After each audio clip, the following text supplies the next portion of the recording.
नमस्कार दोस्तों, आज हम आपके सामने चापलूस मंडली की कहानी लेकर उपस्थित हैं। जंगल में एक शेर रहता था। उसके 4 सेवक थे, चील, भेड़िया, लोमड़ी और चीता। चील दूर दूर तक उड़कर समाचार लाती। चीता राजा का अंगरक्षक था, सदैव उसके पीछे चलता था। लोमड़ी शेर की सेक्रेटरी थी। भेड़िया गृह मंत्री था। उनका असली काम तो शेर की चापलूसी करना था। इस काम में चारों माहिर थे, इसलिए जंगल के दूसरे जानवर उन्हें चापलूस मंडली कहकर पुकारते थे। शिकार करता, जितना खा सकता वह खाता और खाकर बाकी अपने सेवकों के लिए छोड़ जाया करता था। उसमें मजे से चारों का पेट भर जाता था। एक दिन चील ने आकर चापलूस मंडली को सूचना दी, भाइयों, सड़क के किनारे एक ऊंट बैठा है। भेड़िया चौंका, ऊंट? किसी काफले से बिछुड़ गया होगा। चीते ने जीभ चटकाई, वाह, हम शेर को उसका शिकार करने को राजी कर ले तो कई दिन दावत उड़ा सकते हैं। लोमड़ी ने घोषणा की, यह मेरा काम है। लोमड़ी राजा के पास गई और अपनी जुबान में मिठास खोलकर बोली, महाराज, दूत ने खबर दी है कि एक ऊंट सड़क के किनारे बैठा है। मैंने सुना है कि मनुष्य के पाले जानवरों का मांस बहुत ही स्वादिष्ट होता है, बिल्कुल राजा महाराजाओं के काबिल। आप आज्ञा दे तो आपके शिकार का ऐलान कर दो। लोमड़ी की मीठी बातों में आ गया और चापलूस मंडली के साथ चील द्वारा बताई गई जगह पर पहुंचा।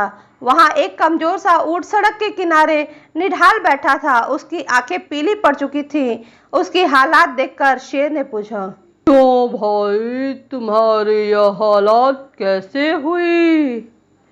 ऊंट कराहता हुआ बोला, जंगल के राजा, आपको पता नहीं इंसान कितना निर्दयी होता है।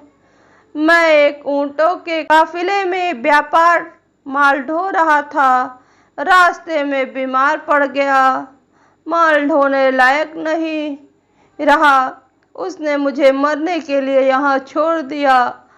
आप ही मेरा शिकार कर मुझे मुक्ति दीजिए। ऊंट की कहानी सुनकर शेर को दुख हुआ। अचानक उसके दिल में राजाओं जैसी उदारता दिखाने की जोरदार इच्छा हुई। शेर ने कहा, ऊंट, तुम्हें कोई जंगली जानवर नहीं मारेगा। मैं तुम्हें अभय देता हूँ। तुम हमारे साथ चलोगे और उसके बाद हमारे साथ ही रहोगे। चापलूस मंडली के चेहरे लटक गए। भेड़िया फुसफुसाया, ठीक है, हम बाद में इसे मरवाने की कोई तरकीब निकाल लेंगे। फिलहाल शेर का आदेश मानने में ही हम सबकी भलाई है।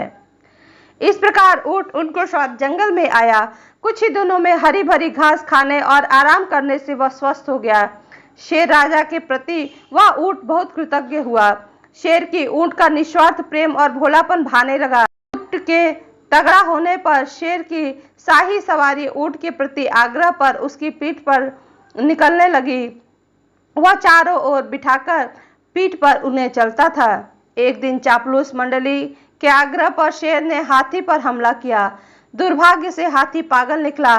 शेर को उसने सूंड से उठाकर पटक दिया। शेर उठकर बच निकलने में सफल हो गया, पर उसे चोटें बहुत लगी। शेर लाचार होकर बैठ गया। शिकार कौन करता? कई दिनों तक शेर ने कुछ नहीं खाया और न सेवकों ने। कितने दिनों भूखे रहा जा सकता था? लोमड़ी बोली, हाथ हो गए।